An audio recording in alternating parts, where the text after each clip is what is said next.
اب باری باری تقریریں شروع ہوئی، جلسہ شروع ہوا. ہم کل جلسہ کریں گے انشاءاللہ. تو جلسہ شروع ہوا معراج مصطفیٰ کا.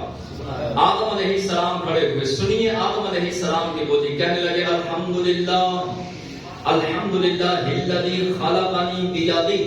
کہا کہ پاک ہے وہ اللہ، ساری تعریفیں پروردگار کے لیے جس پروردگار نے مجھے اپنے دستے قدرت سے بنایا. سبحان اللہ. آدم علیہ السلام نے اتنی بات کی اور بیٹھ گئے. پھر حضرت موسیٰ علیہ السلام کھڑے ہوئے. کہا الحمدللہ الذی کلمنی.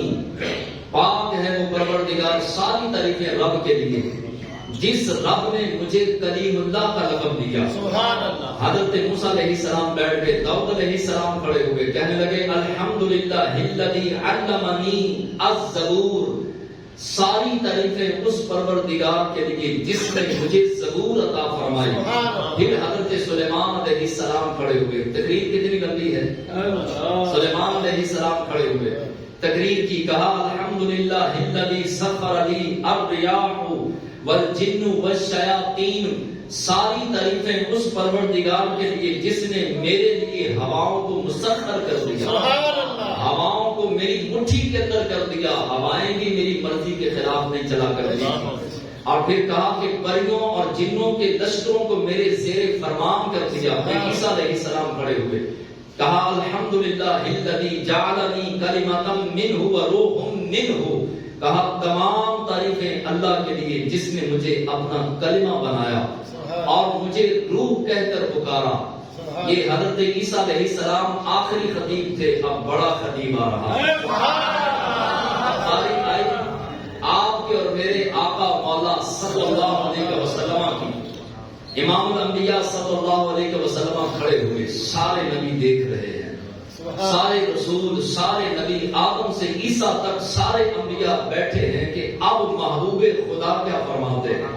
ہر نبی نے اپنی بات کی لیکن حضور لجپال ہیں. آپ سنیے حضور کا خطبہ.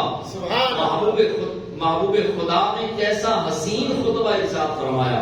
مسجد اقصی ہے، سارے نبی بیٹھے ہیں، جبریل موجود ہے، میکائیل اور اسرافیل 70 ہزار فرشتے لے کر باہر کھڑے ہیں. حضور علیہ السلام کھڑے ہوئے، خطاب شروع کیا، تقریر شروع کی. فرمایا الحمدللہ الذی ارسلنی رحمۃ للعالمین. الحمدللہ. اتنے میٹھے الفاظ ہیں کہ دل کرتا ہے پڑھتے ہی جائیں. الحمدللہ الذی ارسلنی رحمۃ للعالمین وکافۃ للناس بشیرا ونذیرا. جیسا حسین خطبہ حضور نے دیا، جلدی سے یہ خطبہ سنا. اس کا معنی پہلے سن لیں. فرمایا کہ سب تعریفیں اللہ کے لیے جس نے مجھے رحمت للعالمین بنا کر بھیجا اور تمام لوگوں کے لیے بشیر و نذیر بنا کر بھیجا.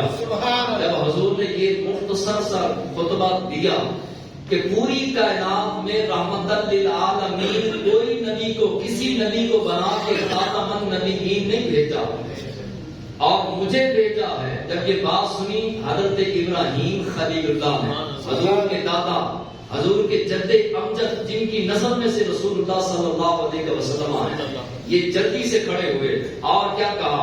فوراً کہنے لگے فضلکم محمدا.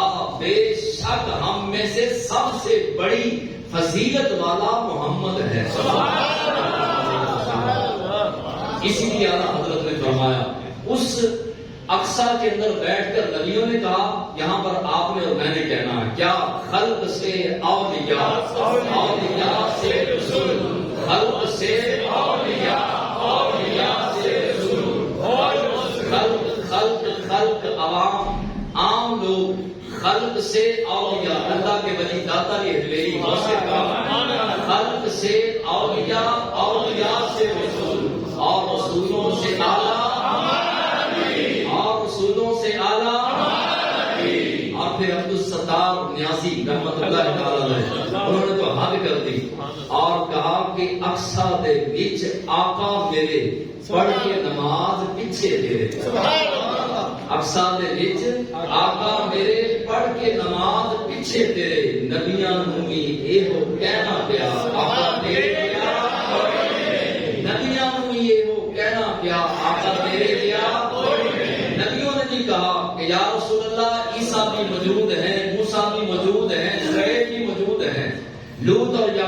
اور یونس اور یوسف سارے نبی موجود ہیں، اور سونیا جو تو ہے وہ تو نہیں۔ اللہ کے محبوب علیہ الصلوۃ والسلام نے تقریر ختم کی تو سفر اگلا شروع ہوا۔ محبوب خدا صلی اللہ علیہ وسلم کے لیے نور کی سیڑھی لائی گئی۔ اللہ کے محبوب علیہ السلام نے پہلے آسمان پر پہنچ کر پہلے آسمان پر موجود نبی کو نماز پڑھائی، وہاں سارے فرشتوں کو نمازیں پڑھائیں، پھر دوسرے آسمان پر پہنچ کر دوسرے آسمان پر موجود نبی کو اور فرشتوں کو نماز پڑھائی، تیسرے، چوتھے، پانچویں، چھٹے اور ساتویں پر جب پہنچے تو وہاں پر حضرت ابراہیم بھی موجود تھے۔ اب یہ کیا معاملہ ہے؟ ابراہیم علیہ السلام تو مسجد اقصی میں تھے، اب یہ ساتویں آسمان میں حضور سے بھی پہلے اور نور کی سواری سے بھی زیادہ تیز رفتار میں ابراہیم علیہ السلام کیسے پہنچ گئے؟ اس کے دو جواب ہیں۔ ایک جواب تو یہ ہے کہ نبی ایک ہی جگہ پر بیٹھ کر ہزاروں نہیں لاکھوں مقامات پر جا سکتا، ایک جواب اس کا یہ ہے۔ دوسرا جواب یہ ہے کہ حضور علیہ الصلوۃ والسلام نور کی سیڑھی کی رفتار اور طاقت سے جا رہے تھے، ابراہیم نبوت کی طاقت سے، نبوت کی طاقت جو ہے وہ نور کی سیڑھی کی طاقت سے زیادہ طاقت رکھتی ہے، نبوت کی رفتار۔ ابراہیم علیہ السلام بیت المعمور کے ساتھ، یہ جو کعبۃ اللہ کس کس نے دیکھا جی؟ کعبۃ اللہ ماشاءاللہ اللہ سب کو دکھایا، جو پیچھے سستی کے ساتھ بیٹھے ہیں اللہ ان کو 2 بار دکھایا۔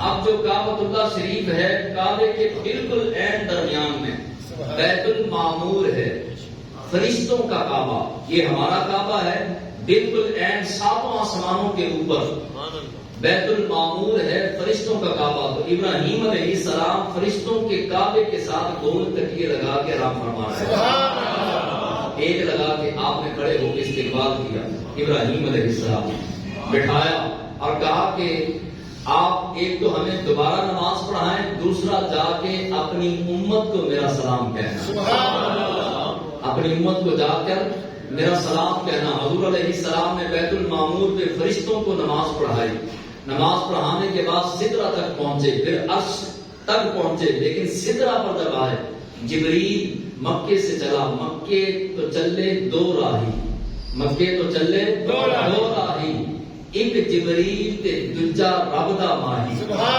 ایک جبریل تے دوجا رب دا ماہی، ایک رہ گیا سدرہ تے جا کے ہار گیا، ایک عرش تو میں لنگ پار گیا۔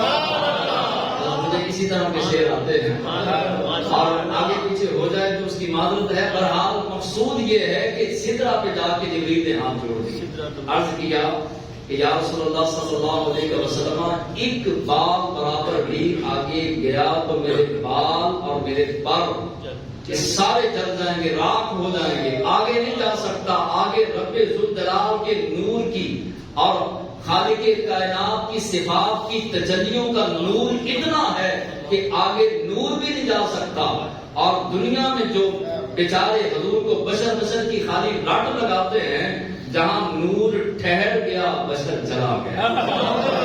حضور بشر بھی ہیں اور حضور نور بھی ہیں۔ اللہ کے محبوب علیہ السلام نے فرمایا جبریل کیا ہوا؟ عرض کی یا رسول اللہ میری انتہا۔ فرمایا جبریل تو نوری ہے، نور سے بنا ہے، جہاں تیری انتہا ہوتی ہے مصطفیٰ کی وہاں ابتدا ہوتی ہے۔ میرا سفر، میری سیر تو یہاں سے شروع ہو رہی ہے۔ حضور علیہ السلام نے سفر شروع فرمایا، سیر شروع فرمائی اور سدرہ سے آگے گئے، حتیٰ کہ اللہ کے محبوب علیہ السلام نے خود فرمایا کہ کتنا سفر تھا۔ بعض علماء محدثین نے 18,000 سال لکھا، بعض نے 40,000 سال لکھا، بعض نے 70,000 سال کا سفر لکھا، لیکن وہ مصطفیٰ جانے یا خدا جانے، جانے والا جانے یا بلانے والا جانے۔ ہم صرف عظمت و شان بیان کر کے اپنا حصہ، اپنی خیرات لینے کے لیے آج حضور علیہ السلام کی معراج کو بیان کر رہے ہیں۔ حضور علیہ السلام پہنچے، حتیٰ کہ محبوب خدا نے فرمایا کہ میرا اور رب کا، رب سمتوں سے پاک ہے، جہتوں سے پاک ہے۔ حضور فرماتے ہیں کہ میرا اور خالق ذوالجلال کا اتنا فرق رہ گیا کہ جتنا 2 ہاتھ ہوتے ہیں، یعنی یہ 2 ہاتھ ہیں، ایک ہاتھ یہ اور ایک کوئی ادھر کھڑا ہو جائے، یہ 2 ہاتھ ہیں، پھر حضور فرماتے ہیں نہیں یہ بھی تھوڑا سا زیادہ ہے، اس سے بھی کم فاصلہ رہ گیا، میں نے اپنے سر کی آنکھوں سے جاگتے ہوئے اپنے رب کو بڑی سونی صورت میں دیکھا، احسن صورت میں دیکھا۔ خالق کائنات نے 70,000 پردوں سے گزارا اپنے محبوب کو، پہلے 70,000 صفاتی تجلیاں حضور علیہ السلام پہ پڑی۔ فرمایا پیارے کیا لایا؟ محبوب کے پاس جائے تو کچھ نہ کچھ تو لے کے جاتا ہے، اور پھر اگلا بھی جو ہے وہ لجپال ہو تو وہ بھی کچھ نہ کچھ جھولیاں بھرتا ہے۔ خالق ذوالجلال نے، امام نووی نے لکھا کہ رب نے پوچھا، رب تو جانتا ہے، پوچھنے کی کیا ضرورت تھی؟ اگر رب نہ پوچھتا تو ہمیں کیسے پتہ چلتا؟ خالق کائنات نے پوچھا کہ محبوب کیا لایا؟ مولا جو تیرے خزانوں میں نہیں ہے وہ لے کر آیا، جو تیرے خزانوں میں نہیں۔ اب یہ بھی رب جانتا تھا کہ رب کے پاس، رب کے خزانوں میں کیا نہیں، یہ رب جانتا تھا، لیکن پوچھا کہ محبوب وہ کیا ہے؟ عرض کیا کہ مالک مولا تو عاجزی سے پاک ہے، میں پوری کائنات جس محبوب کی خاطر تو نے بنائی ہے میں تیری بارگاہ میں عاجزی اور انکساری لے کر آیا۔ رب عاجزی سے پاک ہے، رب کے پاس عاجزی نہیں، انکساری نہیں، کیونکہ عاجزی انکساری ہمیشہ بڑے کے سامنے ہوتی ہے، تو رب سے کوئی بڑا ہے نہیں، لہذا رب کے پاس عاجزی اور انکساری نہیں ہے۔ پھر راز و نیاز ہوئے، کتنے سال ہوئے؟ 1000 سال، 2000 سال، 3000 سال، 10,000 سال، وہ خدا جانے یا مصطفیٰ جانے۔ رازوں کی باتیں ہوئی، محبوب نے محبوب کو دیکھا اور یار نے یار کو دیکھا، کتنی دیر دیکھا؟ دیکھنے والا جانے یا دکھانے والا